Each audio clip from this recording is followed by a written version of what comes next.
With the release of RTX 2012, we've incorporated a new licensing system into the product. This new licensing system is more flexible and it's easier to use, and it'll provide you with a better overall experience with the product. So this video is for RTX 2012. For those of you on RTX 2011 and prior, you will continue to use and license the product the same way you have always been doing up until today. So we'll continue to maintain those licensing systems, and so there will be no changes for RTX 2011 and prior. So in the next couple minutes, we'll talk about how to license and activate RTX 2012.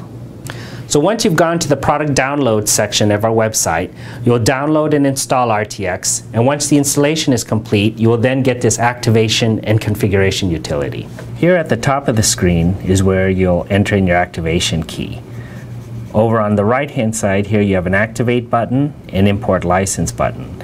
And since this target machine is not directly connected to the internet, we will be using this import license button later, which you'll see in the video. So let's go ahead and get your activation key. So next you will go to the email that you received from Interval 0 with your activation key, and if you scroll down, here you'll see the product that you've purchased. In our case it's RTX 2012. It's an Ultimate with support up to 31 real-time processors. It has TCP/IP and it's a full SDK. And if we scroll down a little further, here we can see the activation key or keys. In our case, it's a single key. And here are the number of activations that are allowed. So one of the nice things about this new licensing system is that you can have multiple activations using a single license key. So this is very helpful in manufacturing environments where you'd want to use a single ghosted image to create on multiple machines, and then being able to activate up to 10 different machines in this case. So let's go ahead and copy this activation key. So right click and copy. And now we'll go back to our activation configuration utility. We will right click and paste, and then we're going to click activate.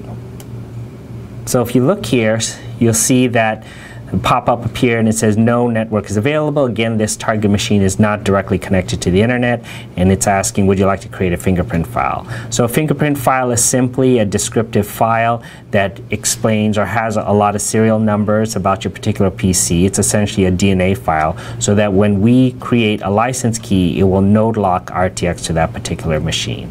So let's go ahead and click yes. And we'll pick a save location, and we're probably going to want to save it to a USB flash drive, so we then can move this fingerprint file to a machine with internet connectivity. So we'll name it test, hit save. And if you see here, fingerprint file was created, and here is the site where you'll go to on your machine that has internet access to upload the fingerprint file and to get the license. So here you see please upload to activation.interval0.com. So let's go ahead and move this USB drive to a machine that has internet access. So now we're at a machine that has internet access, and I've plugged in my USB drive with my fingerprint file, and here you see I've entered in activation.interval0.com.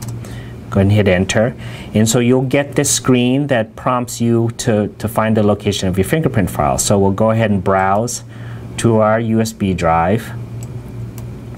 So here it is, it's drive F, and you'll see the test RFP file or fingerprint file. We'll click open, and you can read the terms and conditions, and here we'll click agree. So we'll go ahead and activate. So here you get a prompt as to where you would like to save this license file or .lic file. So go ahead and click save location, and again we'll want to put it on a USB drive so we can bring the license file back to our target machine that is not connected to the internet. So here's the license.lic saved to the flash drive, and now we're back at our target machine and back at the activation configuration utility, and we've plugged in our USB drive again, and so now we'll use the import license button. So we'll go ahead and click that, navigate to the USB drive, and here's the license file. So we'll point to it and click open. And so now you'll see that in the bottom window here under components, here are all of the components that were successfully activated. So we have the RTX subsystem, that's the kernel, we have RTX TCP IP, and we have a full SDK.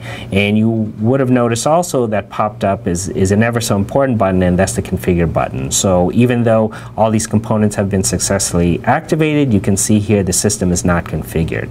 So we're going to go ahead and configure RTX. So let's click on that button. And as you see here, we're running on a quad core. It's inside of this PC, and that's why you see right here in the description your system has 4 processors available for use. And if you look, you see here you can select up to 3 processors for RTX, or real-time.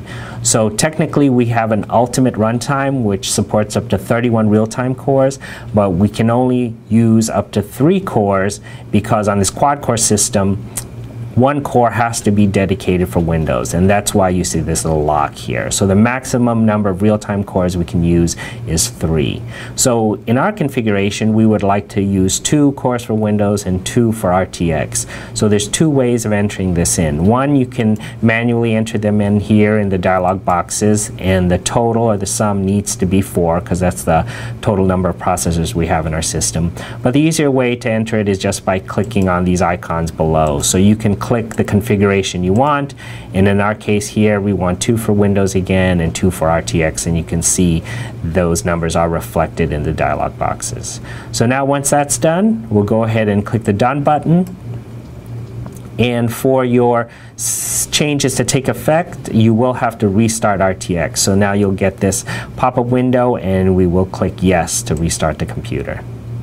So as you've just seen, activating RTX 2012 is quite straightforward, and again we selected this new licensing system because it is more flexible and it is much easier to use, and you should have a better overall experience with working with the product. So good luck with all of your RTX 2012 development, and thanks for your time.